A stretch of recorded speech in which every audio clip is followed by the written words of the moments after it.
Ẹ kú dédé àsìkò yìí ní gbogbo ibi tí ẹ ti ń gbọ́ mi nílé lóko tàbí lẹ́yìn òde. Ẹ jẹ́ kí a gbàdúrà. Bàbá wa àti Ọlọ́run wa, a dúpẹ́ fún àánú àti ojúrere tí a rí gbà. A dúpẹ́ tí ẹ kà wá mọ́ àwọn alààyè ọkàn lénìí. Ẹ jẹ́ ká tún rí ọjọ́ ẹtì mìíràn nínú oṣù kẹsàn-án. A dúpẹ́ nítorí gbogbo ohun tó jẹ́ ẹtì nínú ayé wa lẹ́yìn Olúwa yóò fi ẹ̀jẹ̀ yín parẹ́, tí a ó sì mú kúrò nínú ayé wa tí a kò ní gbúrò ẹtì kankan mọ́. Àṣeyọrí ni yóò máa jẹ́ tiwa ní gbogbo ọ̀nà. A sì dúpẹ́ fún àwọn oore ọ̀fẹ́ yín nínú ayé wa. Olúwa ẹ gbà ọpẹ́ wa. Ọ̀rọ̀ náà tí a gbọ́ lénìí kó bá gbé tí ọ̀tún wa wọlé, kó má gbà tòsì jáde, kó ṣe ayé àti ọkàn wa ní rere, nítorí a gbàdúrà lórúkọ Jésù Olúwa wa. Àmín àmín ní orúkọ Jésù.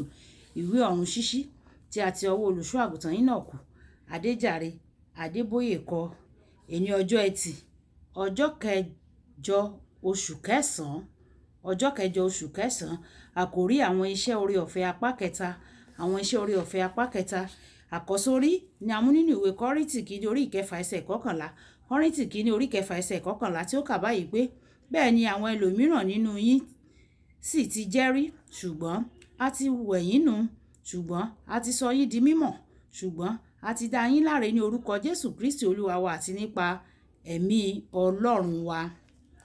Nígbà tí a mú Bíbélì kíkà wá nínú ìwé Tẹsalóníkà kìíní orí ìkẹrin ẹsẹ̀ ìkejì dé ìkeje.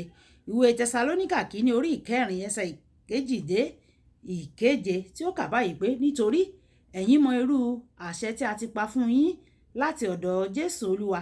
Nítorí èyí ni ìfẹ́ Ọlọ́run, àní wíwà ní mímọ́ yín, pé kí ẹ̀yin kí ó takété sí àgbèrè, kí olúkúlùkù yín lè mọ̀ bí òun ìbá ti máa kó ohun èlò rẹ̀ ní ìjánu ní ìwà mímọ́ àti ní ọlá, kì í ṣe ní ṣíṣe ìfẹ́kúfẹ̀ẹ́ gẹ́gẹ́ bí àwọn kèfèrí tí kò mọ Ọlọ́run. Kí ẹnikẹ́ni má ṣe rékọjá o, kí ó má sì ṣe arákùnrin rẹ̀ nínú nǹkan náà o, nítorí Ọlọ́run ni olùṣẹ̀san nínú gbogbo nǹkan wọ̀nyí, gẹ́gẹ́ bí àwa ti kìlọ̀ fún yín tẹ́lẹ̀, tí a sì jẹ́rìí yín pẹ̀lú. Nítorí Ọlọ́run kò pè wá fún ìwà èérí, ṣùgbọ́n ní ìwà mímọ́. Kí Olúwa kí ó bùkún gbígbọ́ àti kíka ọ̀rọ̀ rẹ̀. Wàyí ẹ tẹ́tí bẹ̀rẹ̀ jẹ́ láti gbọ́ ohun tí olùṣọ́ àgùntàn Enoch Adéjàre Adébóyè ní fún wa ní èní. A wo àwọn iṣẹ́ méjì àkọ́kọ́ oore ọ̀fẹ́ ní ọjọ́ méjì sẹ́yìn. A ó sì jíròrò lórí iṣẹ́ oore ọ̀fẹ́ kẹta lónìí. Iṣẹ́ oore ọ̀fẹ́ kẹta máa ń ṣẹlẹ̀ lẹ́yìn tí a bá ti di ọmọ Ọlọ́run nípasẹ̀ ẹ̀jẹ̀ Jésù tí ó wẹ̀ wá mọ́ kúrò nínú ẹ̀ṣẹ̀ wa gbogbo. Ní ìpele yìí, Ọlọ́run mú àwọn tó yàn súnmọ́ ọ̀dọ̀ rẹ̀. Ìwé Mátíù orí ìkejìléníogún ẹsẹ̀ ìkẹrìnlá wípé, nítorí ọ̀pọ̀ la pè, ṣùgbọ́n díẹ̀ ni a yàn. Àwọn díẹ̀ tí a yàn ni ó di ohun tí a máa ń fẹ́ láti pè ní àwọn ààyò Ọlọ́run alágbára.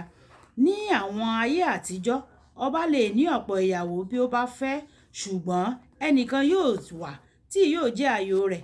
Lẹ́yìn ìgbàlà, àwọn ẹgbẹ́ ènìyàn kan wọ́n máa ń wà tí wọ́n á súnmọ́ Ọlọ́run ju ẹnì kejì lọ. Wọn kò dàbí gbogbo àwọn yòókù o. Wọ́n fẹ́ràn Ọlọ́run jù, wọ́n ń sìn ín pẹ̀lú ìfarajì. Èyí ni àwọn tí kì í wá fún ohun tí wọ́n fẹ́ gbà lọ́wọ́ rẹ̀. Wọ́n ń sin Ọlọ́run ní àìnáání ohunkóhun tí yóò gbà.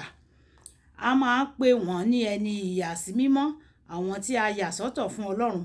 Nígbà yìí, àwọn tí a yà sí mímọ́ yìí, a fún wọn ní ọkàn tuntun, gẹ́gẹ́ bí a ti kọ nínú ìwé Ezekiẹ́lì orí ìkẹrìndínlógójì ẹsẹ̀ ìkẹtàdínlọ́gbọ̀n. Ó wí pé, èmi ò fi ọkàn tuntun fún yín pẹ̀lú, ẹ̀mí tuntun ni èmi yóò fi sínú yín.